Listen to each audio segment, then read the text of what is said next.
जय भोजपुरी। आप सब भोजपुरिया श्रोतागण के हम प्रणाम करल बानी और स्वागत बा। का हाल बा? आशा करतानी कि बहुत बढ़िया होखम जा आप लोग के।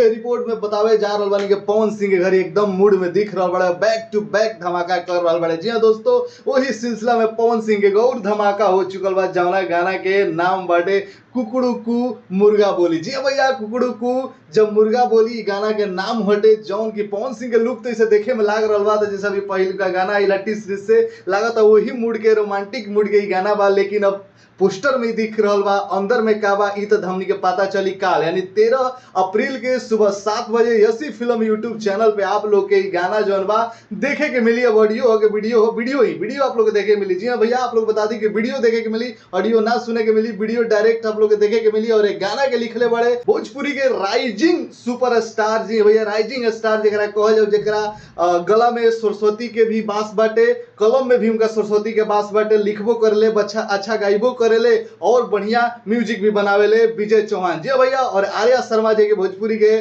सुपरस्टार आज के डेट में म्यूजिक डायरेक्टर बड़े हुए में म्यूजिक दिले बड़े। सब मिला के बहुत बेहतरीन टीम है गाना में काम कइले बा। अभी काल देखे वाला बात बाटे यसी फिल्म यूट्यूब चैनल पे के कितना बड़ा धमाका हो रहल बा और कैसन गाना आ रहल बा। आप लोग के पोस्टर देख के कैसा लागल और जानकारी जान के कितना खुशी भइल, नीचे कमेंट सेक्शन में अपन खुशी जाहिर करी जाए। ऐसे भोजपुरी के ताजा तरीन खबर अपन भाषा में जाने खातिर बिल्कुल फ्री में सबसे पहले चैनल के सब्सक्राइब करी जा और घंटी वाला बटन दबा के सही न्यूज देखत रही जा। जय भोजपुरी, एकता बना के रखी जा।